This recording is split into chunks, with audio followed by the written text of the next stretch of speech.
Welcome to Dollar Side Hustle, your go-to podcast for all things, well, side hustle. And today we're diving into one that might seem like a dream come true.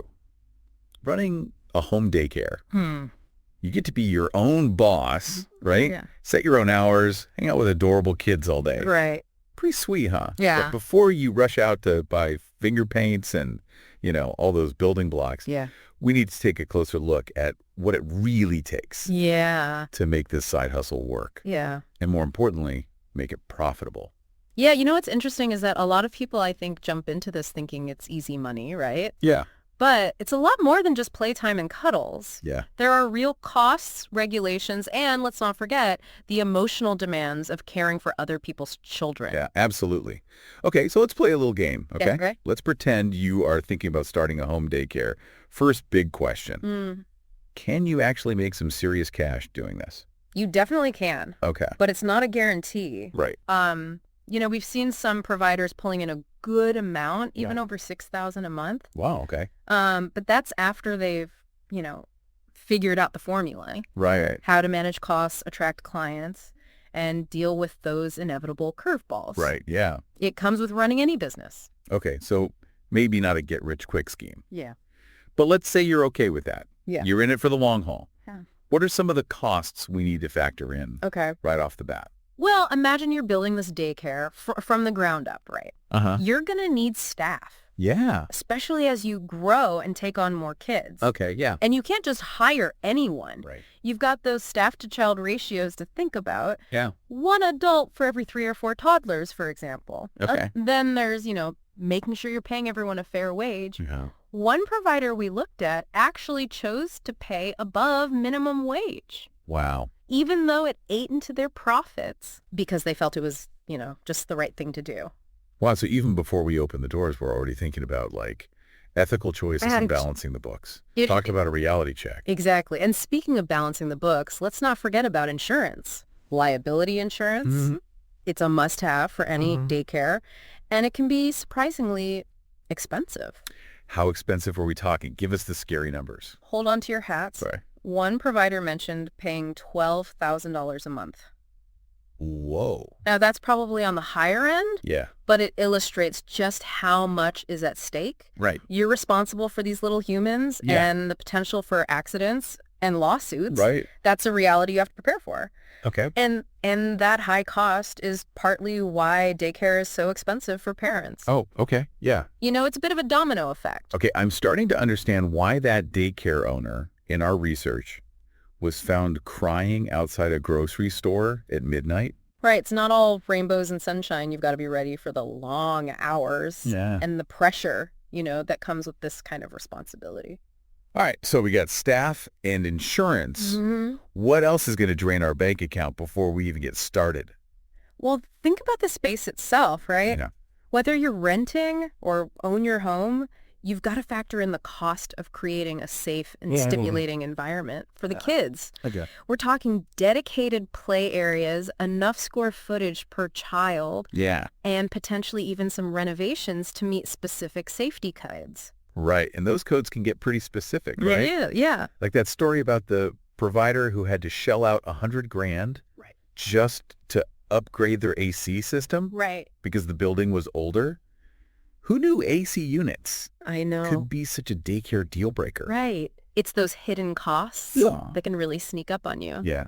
You also can't forget about the day-to-day supplies. Okay. Diapers, wipes, art supplies, toys, snacks. Okay. It all adds up.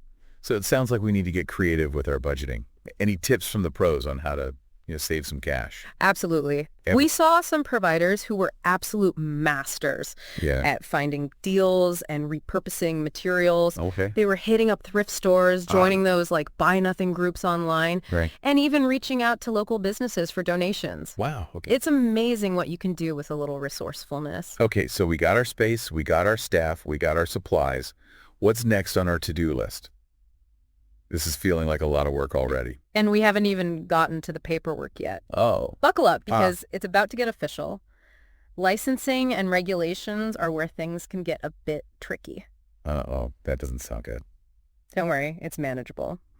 But it does require some serious attention to detail. Okay. Each state has its own set of rules Okay. about how many kids you can care for without a license, Okay. what kind of training you need, Right. and what inspections you have to pass. So it's not as simple as just putting up a sign that says daycare open for business. Not quite. You've got background checks, Right. safety inspections, maybe even some pre-licensing courses to take. Right. And all of this takes time. We talked to one provider who started the process a whole year Wow. before they plan to open Hey. because of how long it can take to get everything approved. Wow, a whole year. I guess the early bird really does get the worm, or in this case, the daycare license. Exactly. So if you're serious about this, the best advice is to start researching those regulations ASAP. Okay. Yeah. So we've got our crash course in the less glamorous side of running a home daycare: costs, regulations, paperwork. Mm-hmm. It's enough to make anyone reconsider. Yeah. But before you throw in the towel, we got some more insights coming up. Let's say I'm not ready to commit to a full-blown daycare just yet. Mm-hmm. Is there a way to, dip my toes in the water without taking on so much risk? You're thinking like a true entrepreneur. And yes, there's actually a really interesting option that came up in our research. Yeah. The nanny share. I've heard of those. It's basically like 2 or more families teaming up to share a nanny, right? That's the gist of it. Okay. It's like a middle ground between working for a traditional daycare center and running your own show. Yeah. You get to set your own rates, create your own curriculum, but you're also sharing the responsibility Okay. and the costs with other families. Hold on. Sharing the cost. You got my attention. Tell me more. Think about it this way. Instead of one family paying for a full-time nanny, 2 or 3 families split the cost. Right. This can be a game changer for parents who need like flexible, personalized care, but can't swing the full price tag of a solo nanny. Yeah. And what about the nanny? Is it a good deal for them too? Absolutely. They often end up earning a higher hourly rate than they would working for a single family. Plus, they get the benefit of working with a smaller group of children, which can be less stressful and more rewarding than managing a large classroom. Okay. I'm seeing the appeal. It's like a win-win for everyone involved. Exactly. But what about the logistics? How do you even find families to share a nanny with? And what about like the legal stuff, contracts, liability, all that jazz? Those are all great questions. Finding families can be done through word of mouth, local parenting groups, or even online platforms specifically designed for nanny shares. Oh, okay. And as for the legalities, it's essential to have a clear written agreement outlining everything, Yeah. from schedules and responsibilities to payment and vacation time. So it's a bit more complicated than just finding a friend with kids and saying, hey, let's share a nanny. Definitely. But with a little planning and communication, Yeah. it can be a fantastic option. Right. And hey, it could even be a stepping stone to launching your own home daycare down the line, you know? You could start with a nanny share to build experience and connections, then gradually expand as you feel more confident. Okay, so we've covered the practical side of things. Mm-hmm. Costs, regulations, even the nanny share option. Yeah. But let's be real. This is more than just a business. We're talking about caring for little humans. Right. There's a whole emotional side to this equation. You hit the nail on the head. Yeah. And that's something that doesn't always get enough attention. We've seen firsthand how demanding this work can be. Yeah. You're dealing with different personalities, different needs, and sometimes, let's face it, some pretty challenging behavior. And those long hours. Remember that story about the provider who broke down crying outside the grocery store at midnight?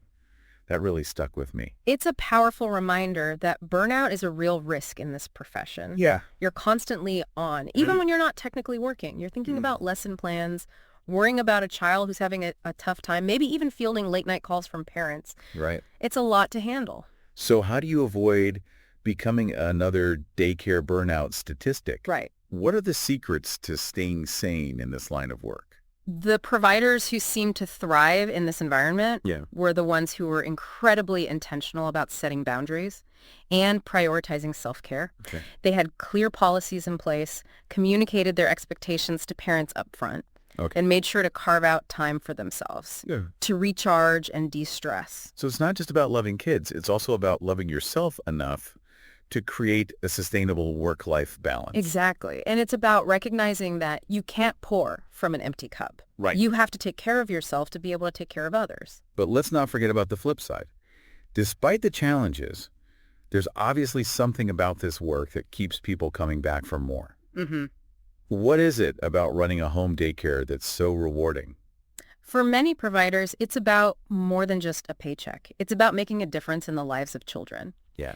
It's about creating a nurturing and stimulating environment where kids can learn, grow, and thrive. We saw some amazing examples of this in our research, Right. like that provider who created a sliding scale fee system so that low-income families could access quality care, Right. and the one who built a whole nature playground in their backyard I love that. using recycled materials. Those stories really highlight the passion and creativity that so many providers bring to this work. Yeah. They're not just babysitters, they're educators, mentors, and advocates for children. Right. And for many, that sense of purpose is what makes all the hard work worthwhile. So it's not just about the money, but it's not just about the love either. Right. It's about finding that sweet spot Yeah. where passion meets practicality Huh. and where you can make a living while also making a difference. You got it. And that brings us back to our big question. Wow. Is running a home daycare the right side hustle for you? We've covered a lot of ground today, from the financial nitty-gritty to the emotional roller coaster that comes with caring for other people's children. And as we wrap up, we want to leave you with this thought. If you were to create your ideal childcare environment, what would it look like? Forget about the rules and regulations for a moment. What kind of space would you design? Right. What values would you prioritize? Yeah. And how would you make it a place where both kids and caregivers can thrive? That's a powerful question. Yeah. It really gets to the heart of why people, I think, choose this path. Some are drawn to the flexibility, right? The chance to be their own boss. Others are passionate about early childhood education Yeah. and want to create a truly enriching experience for kids. Right. We saw some incredible examples of this in our research. One provider turned her backyard into a mini farm, Wow. complete with chickens and a vegetable garden. Another one focused on teaching kids about different cultures through, music, art, storytelling. It's inspiring to see how people are bringing their unique visions to life. Yeah. But it's also important to be realistic about the challenges. We've talked about burnout, but there's also the financial side of things. Yeah. It's no secret that childcare is expensive, both for parents and providers. Yeah. And that raises a really interesting question. Can you actually make a good living running a home daycare?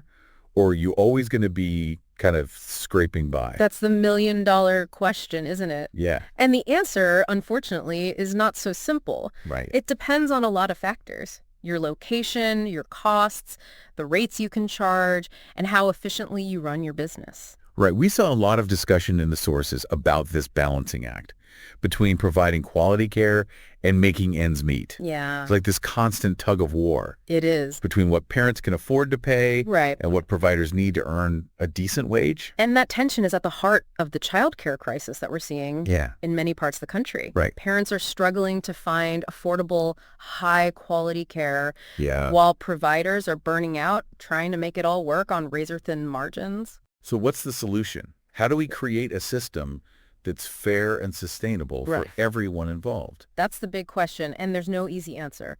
It's going to require a combination of policy changes, community support, and a shift in how we value and invest in early childhood education. It's a big conversation. Yeah. And one that we're not going to solve, in this episode. But what we can do is encourage our listeners to be part of the solution. Absolutely. Whether you're a parent, a provider, or just someone who cares about the future of, our children. Yeah.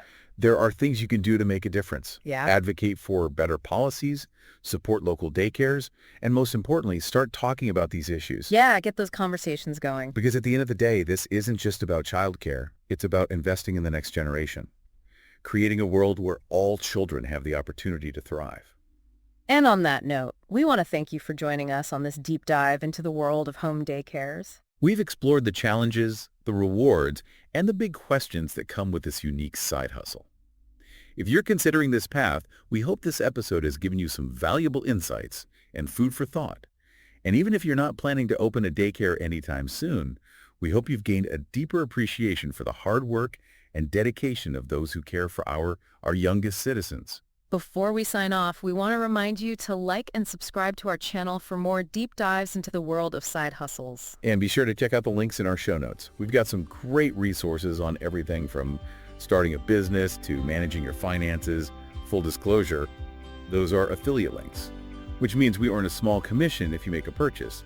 But hey, it helps us keep the lights on and bring you more awesome content, so it's a win-win. Until next time, happy hustling.